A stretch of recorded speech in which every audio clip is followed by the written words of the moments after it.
Test de l'osmoseur Biro, un jour de plus. Allez, je le fais taire pour le son. Mais aujourd'hui encore 30 filtrations, donc ça avance bien. Un jour ça nous servira, on va faire une playlist et on montrera comment on a testé sérieusement l'appareil.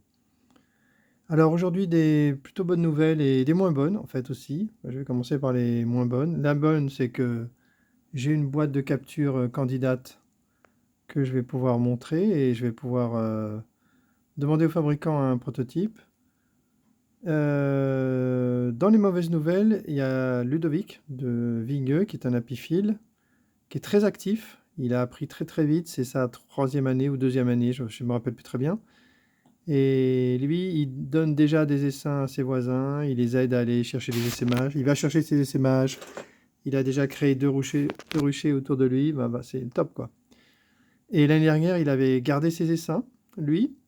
Mais par contre, cette année, là, il vient de me dire qu'il a perdu ses 3 colonies et il était malheureux et je comprends, il était vraiment malheureux. Du coup, alors lui, il est pas comme moi, il fait pas d'expérience, hein. Il a fait un traitement à l'acide, quand il fallait, en suivant les recommandations, sur les forums et malgré ça, il a perdu ses 3 colonies. Donc, c'est un peu triste. Là, les explications, bah, on peut tourner en rond, hein, on peut inventer n'importe quoi, mais en fait, on n'en sait rien, quoi. Donc, son voisin avait 2 colonies, il n'en reste plus qu'une. Donc, c'est un peu l'hécatombe, on va dire. C'est pas terrible, mais bah, je lui ai dit qu'en avril, on allait chercher des essaims ensemble et puis qu'on allait tout remettre en ordre. Je vais lui conseiller d'avoir un petit peu plus de ruches, parce que je pense que plus on a de ruches et plus on a de chances de garder des essaims. Et puis on verra comment on fait. Donc son premier réflexe, c'était d'aller acheter des abeilles noires. Je lui ai complètement déconseillé de faire ça. Ça ne sert à rien d'acheter des abeilles.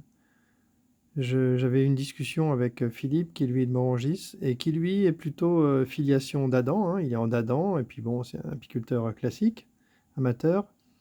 Et sans du tout que je discute de ça avec lui, il m'a dit qu'il estimait que acheter des abeilles ou alors aller chercher des essaimages, c'était exactement le même résultat. Ça change rien du tout.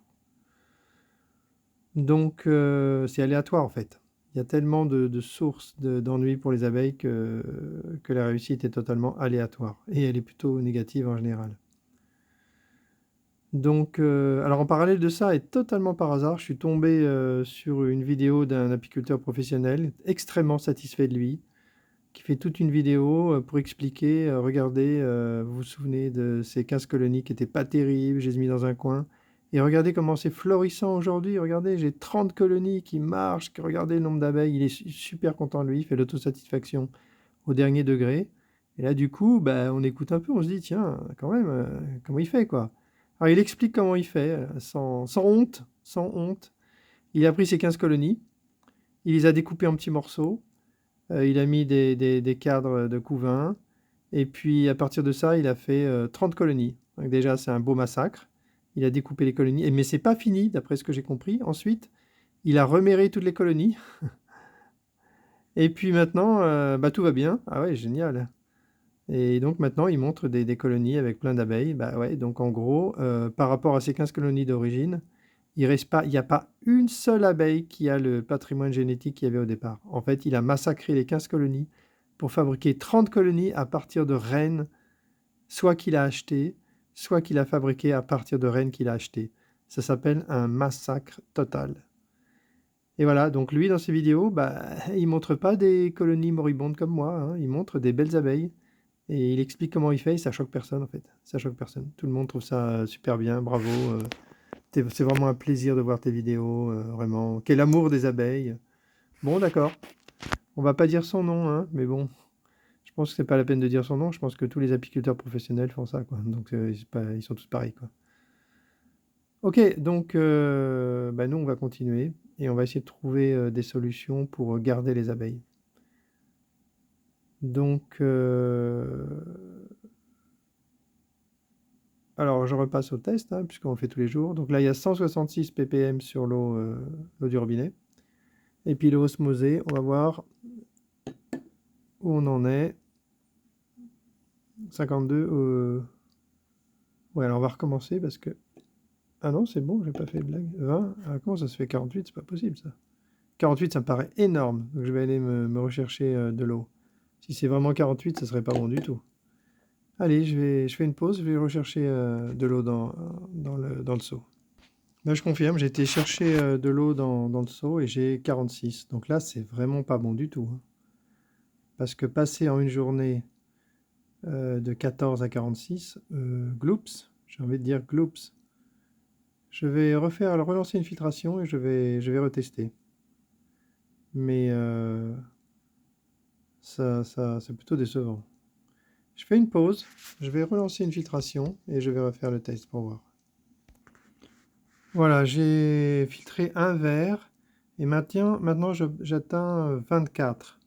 Bon, bah, c'est encore nettement supérieur à hier, mais c'est mieux. Donc il y a une bizarrerie là, quelque part. Je vais garder cette valeur et demain je serai attentif à la valeur obtenue. Donc là, je vais garder 24. Allez, ça sera tout pour la filtration pour le moment. J'écarte les verres. Maintenant, alors quand même pour Ludovic, je lui ai proposé de venir chercher un essaim chez moi demain, une colonie. Donc il faut que je la ferme le soir. Donc bah, je vais choisir une colonie, je vais choisir une ruche et je lui proposerai de l'emporter. Peut-être même deux, on verra, on verra. Je vais réfléchir. Parce qu'il était tellement désolé de ne plus avoir d'abeilles là, que franchement, ça fait mal au cœur, quoi. Donc on va voir si on peut l'aider à récupérer une ou deux colonies pour cet hiver. On voit que c'est un vrai happy feal, hein. Le gars, il est désolé de ne plus avoir d'abeilles du tout, et moi je comprends, hein. Et surtout, cette frustration de ne pas comprendre alors qu'on a tout fait bien, les colonies qui meurent, c'est quoi cette histoire, quoi? Qu'est-ce que ça veut dire? Bon, alors voici le prototype de la nouvelle boîte. On voit que les deux boîtes sont clipsées. Donc en fait, c'est qu'une seule boîte qui est solidaire. Dans l'intérieur, bah, c'était comme hier, hein. Tout est en plastique, il n'y a pas de grillage. Au-dessus, il y a des trous pour l'aération. Dans la prochaine version, toutes les faces seront blanches pour éviter qu'on voit trop les abeilles. Et la face au-dessus sera translucide. Les faces du dessus sont translucides et toutes les faces autour, toutes les faces verticales seront en blanc pour pas qu'on voit les frelons. Donc là, des deux côtés, il y a une croix qui a été découpée qui a été découpée et pour repousser, ce qui fait que bah, ça fait un cône très efficace. Là, c'est encore des bouteilles, mais dans la version définitive, ce ne sera pas des bouteilles, ce sera des entonnoirs qu'on coince grâce à deux fentes de chaque côté, et ça fera un truc très clean. Voilà le résultat, hein, c'est pas super compliqué. Là, il y a une astuce, c'est que la boîte se clipse sur la boîte du dessous et ça les solidarise. Voilà, je l'ai remise. Et comme ça, c'est bien solide. Voilà le résultat. Bon, bah, c'est pas compliqué, hein. Beaucoup de temps et beaucoup de réflexion pour une boîte qui est finalement assez simple. Sur le côté, pour que les fameux clapets, bah, il est fait comme ça, hein. On le voit, c'est pas terrible ici. De ce côté, c'est mieux fait. Là, il y a deux meurtrières qu'on peut écarter pour laisser passer les abeilles, mais pas les frelons. Donc il y a un réglage possible en déplaçant la meurtrière, en l'ouvrant plus ou moins. Voilà, je vois comme ça. Comme ça, les abeilles pourront sortir, et ce sera pareil au-dessus. Au-dessus, il y a la même chose. Donc les abeilles peuvent sortir, et là, du coup, elles pourront sortir partout. Ici aussi, de l'autre côté, c'est pareil. Alors que ce qu'on faisait dans la version de 2024, il n'y avait qu'un côté qui sortait. Là, ça sortira des deux côtés. Et voilà. On conservera le logo. Là, ce sera partout tout blanc avec le logo au milieu. Et les deux boîtes sont identiques. On peut les superposer. Et voilà.